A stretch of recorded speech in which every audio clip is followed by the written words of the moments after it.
بجلیاں supply کرنے کے حوالے سے اس میں ہم نے سب سے پہلے عدالت کو ایک جو قانونی نقطہ تھا اس پہ بتایا کہ یہ اس میں قانونی ایک رکاوٹ ہے کہ یہ ٹرائل آگے نہیں چل سکتا، اگر چلے گا تو وہ غیر قانونی ہوگا، کیونکہ یہ ایک اسپیشل کورٹ ہے اور آفیشیل سیکرٹ ایکٹ کا ٹرائل کر رہی ہے۔ آفیشیل سیکرٹ ایکٹ کی دفعہ 13(6) کے مطابق جب تک متعلقہ گورنمنٹ فیڈرل گورنمنٹ یہ نوٹیفیکیشن کوئی اسٹینڈنگ آرڈر نہ کرے جنرل یا اسپیشل کہ یہ اس کیس کی کارروائی اس قانون کے تحت ہوگی، وہ نوٹیفیکیشن وہ آرڈر آج تک جج صاحب کی فائل پہ اویلیبل نہیں اور اس کے بغیر یہ کیس آگے نہیں چل سکتا۔ لیکن ہمارے اعتراض کے باوجود جو کہ ایک آج کی پروسیڈنگ قانونی نہیں ہے، غیر قانونی ہے، اور ہم اپنی لیگل ٹیم سے کنسلٹنسی کرنے کے بعد پاسبلی اس کو چیلنج بھی کریں گے، کیونکہ وہ کاپیز سپلائی نہیں ہو سکتی جب تک فیڈرل گورنمنٹ کا وہ اسٹینڈنگ اسپیشل یا جنرل آرڈر ریکارڈ میں اویلیبل نہ ہو۔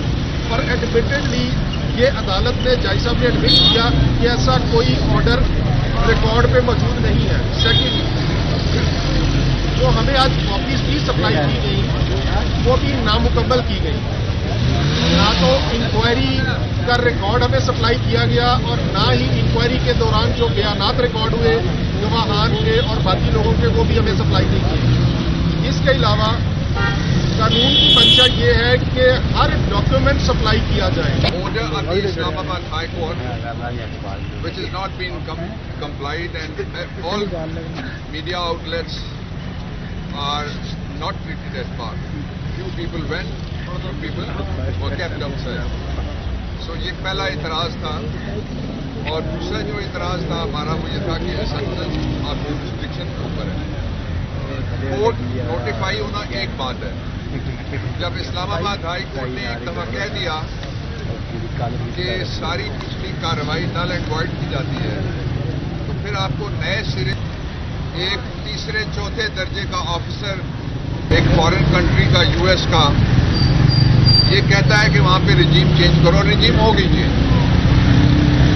وہ کہتا ہے کہ عمران خان وزیر اعظم نہ رہے، اور نہیں رہا عمران خان وزیر اعظم، اور اس بارے میں قانون میں لکھا ہوا ہے جو آفیشیل سیکرٹس ایکٹ میں کہ جو ایگزیکٹو اتھارٹی کا چیف ہے پرائم منسٹر آف پاکستان، اس کی یہ ڈیوٹی ہے کہ اگر کوئی چیز ایسی ہو جو پبلک انٹرسٹ میں ہو تو آپ کے انٹرسٹ میں ہے نا، امریکہ کی مداخلت نہیں ہونا چاہیے۔ میرا بھی انٹرسٹ یہی ہے پاکستانی، ہم کہتے ہیں کسی کی بھی مداخلت پاکستان میں نہیں ہونی چاہیے، پاکستان کے فیصلے پاکستانیوں کو کرنے چاہیے۔ جس طرح الیکشن آ رہا ہے 8 فروری کو، آپ نے فیصلہ کرنا ہے، کسی بند کمرے میں فیصلہ قبول نہیں کرے گی قوم۔ تو یہ بتانا جرم ہے، یعنی مداخلت کرنا جرم نہیں ہے، کسی نے مداخلت کی بتانا جرم بن گیا۔ اس لیے کیس کوئی نہیں ہے، یہ سب الیکشن سے پاکستان تحریک انصاف کو اور عمران خان کو روکنے کے حربے ہیں۔ آپ نے دیکھا 2 سینچریز کے قریب بن گئے مقدمات، ان میں ہے کیا؟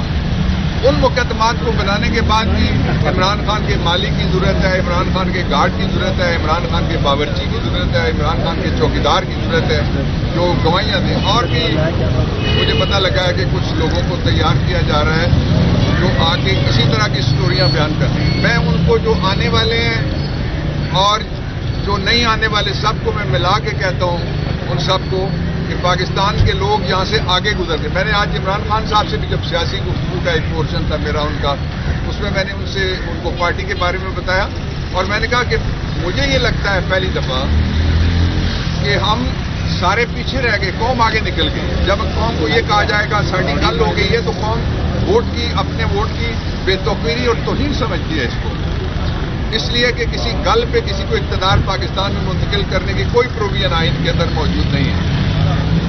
اور پھر جس طریقے سے ایک ایسے صاحب کو لایا گیا جو 1981 میں پہلی دفعہ ملک کے سب سے بڑے صوبے کے وزیر اعلیٰ بنے تھے، کیا دیا انہوں نے؟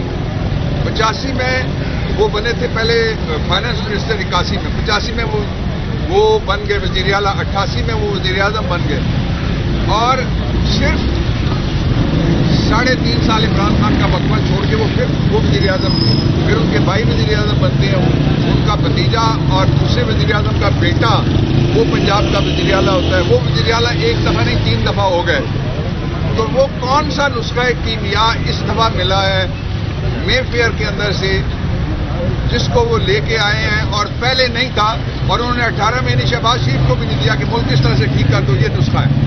وہ نسخہ وہ جیب میں چھپا کے رکھ کے آئے تھے۔ اس نسخے کا ایک ہی نام ہے جو پاکستان کی قوم پوری اچھی طرح سے جانتی ہے، وہ ہے NRO۔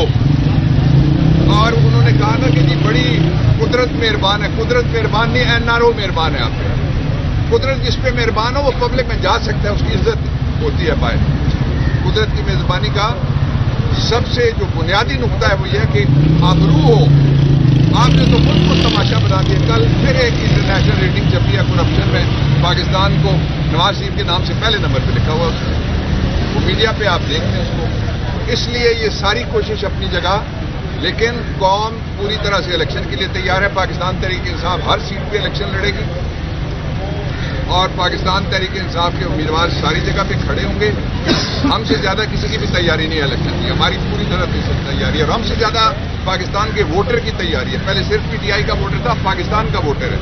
اب کوئی سروے اٹھا کے دیکھ لیں، کل باجوڑ کے ایک PDM کی پارٹی نے اپنے پیج پہ جو سروے کرایا اس میں 82% عمران خان ہے، باقی سارے کدھر ہیں۔ تو اس لیے میرا یہ خیال ہے، اور آئین یہ کہتا ہے، اور لوگوں کا یہ خیال ہے کہ پاکستان کے لیے سیدھا راستہ یہ ہے کہ یہ فرضی مقدمات اور یہ اس طرح کے ٹرائلز یہ بند کیے جائیں۔